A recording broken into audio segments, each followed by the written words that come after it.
Good morning, everyone. We are resuming my time-lapse and hardcore Minecraft playthrough, in which I have found a mineshaft and I am attempting to brute force my way through it so that I could reach the bedrock level. So let me light this up just a little, and I think I'm going to make like a corridor going up of the side of the stairway into the mineshaft so that I could um, devote some time strictly to exploring it and seeing if there's any treasure for me to obtain. So we are picking up on day 17, and I think I'm also going to do some work on the storage area. But first, I'm checking for monsters, and then I've decided to do a bit of terraforming, and then I was like, I need to start chopping down them big old trees. So that's what I am going to do. I have spent this part of the morning conquering this giant dark oak tree all the way to the top. And this is by far the most efficient method of conquering these specific fellas. Especially, let's take a look over here. A lot of trees for me to chop down. Okay.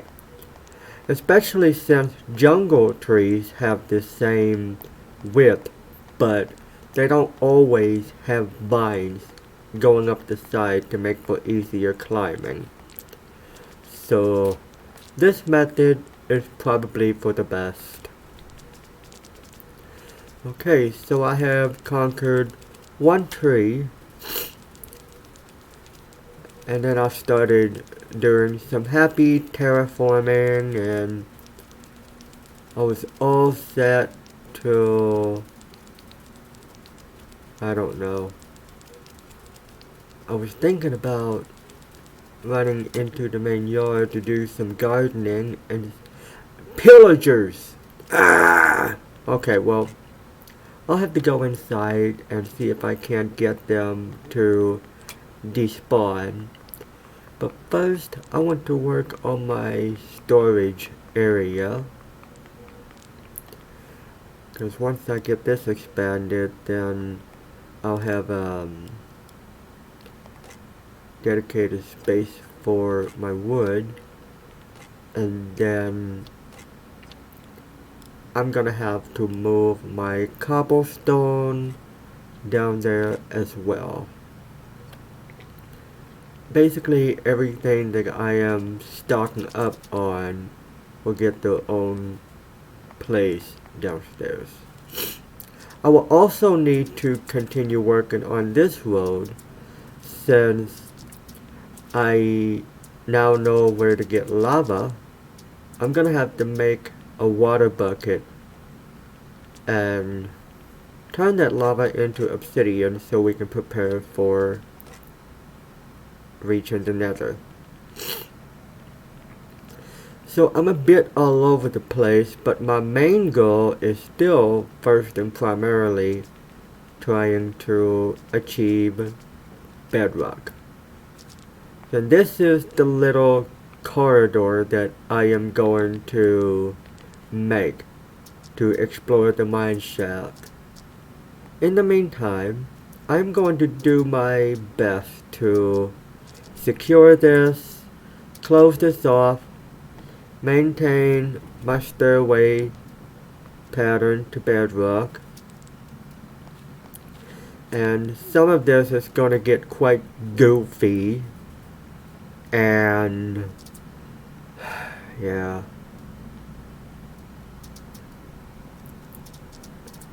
And I think I'm almost to a safe spot. I just have to keep using this dirt to block off any potential threats like a creeper or a skeletor or a poisonous spider. All kinds of fun things that could kill me in this game. So I shall continue to secure away, and would you look at that, I have now achieved a closed off walled garden to my stairway to bedrock again. And at this point, I need to start closing Discord before I play, because at this point I got a Discord message and my taskbar popped up to show me, hey, you got a thing on Discord, and it covered my entire hotbar. I couldn't see what I was doing at the bottom of my screen, so you will bear with me if I'm just a little overcautious at this point. Alright, let's head back upstairs. I think I see sunlight, and I want to try to achieve something meaningful today. Please. Alright, I don't see the sunset, so that's good news. I finally have some wheat for bread. Alright. Let's do some terraforming on this side. And I think after I reach bedrock, then I can purely focus on terraforming. See, I hate the rain because monsters could come out and kill me, so I have to go inside for my own safety. Safety first. Safety protocol. But yeah, I'm going to get those cows, and I'm going to bring them over here and put them in their pasture so we can begin working on leather and bookcases and enchantment table. If what I'm saying sounds like madman rambling, just stick with this series and you will see what I am talking about. But the people who are watching this video are probably the type of people who are already familiar with Minecraft already anyway. And I'm sure that my approach to everything is really frustrating. But I don't care because this is how I play. And I think my unique take on conquering a Minecraft world would be interesting enough to upload to YouTube. And would you look at that? Diamonds. So let me get this bad boy over here. I now have 3 diamonds with which I could craft a diamond pickaxe. And with that bad boy, I can mine obsidian. Boy. Okay. Now we've got some lava that we can turn into obsidian with a water bucket. So upstairs we go. Back to the surface. And I know you can see these little green glitches. I don't know if that's my graphics card failing or if it's just my computer outpacing the rendering process somewhere, and this is a result of the bottlenecking between hardware and software. I don't know. I don't have a job as a certified CompTIA specialist because I'm not the type of person that people want to hire. So if I ever want to feel productive and industriousness, this is my outlet. Look at me, I'm doing a good job. I'm organized. I'm putting everything where it belongs. Hooray! So, it's raining outside. and I just want to not get snuck up on by monsters. Okay, we've got a cobblestone chest. Let's move. Cobblestone. We got a piece of gravel here. We will put that up. Let's move cobblestone to its very own home. And we'll leave the deep slate and the tuff up here just for right now. And then I will continue expanding the storage area. Now, I don't think all of these chests are going to be in the final resting place. Once I open this up a bit more, then I'm going to try to visualize like spacing out my storage in a categorical fashion.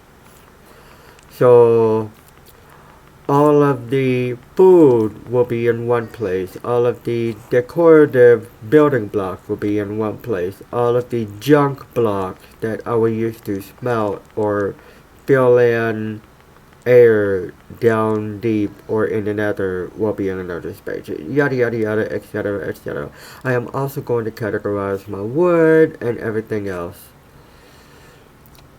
So that's a lot of depth to take into account. Alright, I need to do a bit of lumberjacking, and let me get some dirt so I can take care of this terraforming business. I don't know what happened here. I guess it was getting too late in the day and I had to rush inside, but we are going to solve the cow pasture problem. It looks like my thing is about 10 blocks wide so far. It's not big enough for me. I think I'm going to need to keep terraforming for a few more days until I get a full chunk size. And then I'm also going to focus on going in this direction. Hey, mushrooms. And then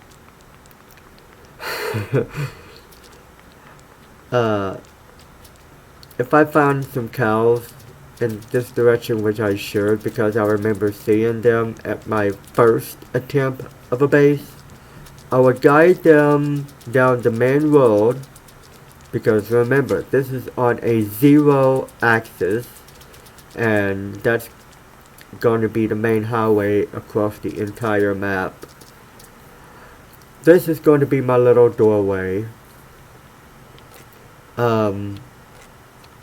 And then once I clear all that out, it'll be easier for me to guide the cows through here than it would over a bunch of hills and potential valleys and water.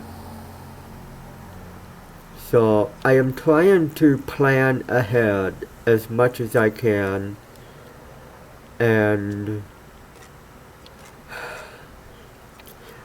I mean, you know, I'm trying to apply forethought to how I'm going to transport my cows and where I'm going to put them. We are at day 20, and if you look at the wide level number, I am almost at negative 55. And that is the Y coordinate where I start making my mining operations, because that is 4 meters above bedrock. I won't say we have effectively reached bedrock yet because we don't see the block, but we do have an obsidian farm. So once I get 10 of these bad boys, we won't go to the nether yet, but we will be prepared. So, thank you for sticking with me this far. Be sure you tune in and see how I continue to develop this save. In the meantime, check out my other videos where I play RimWorld. And until the next episode, remember, I love you guys, stay safe, and I will see you next time. Bye bye.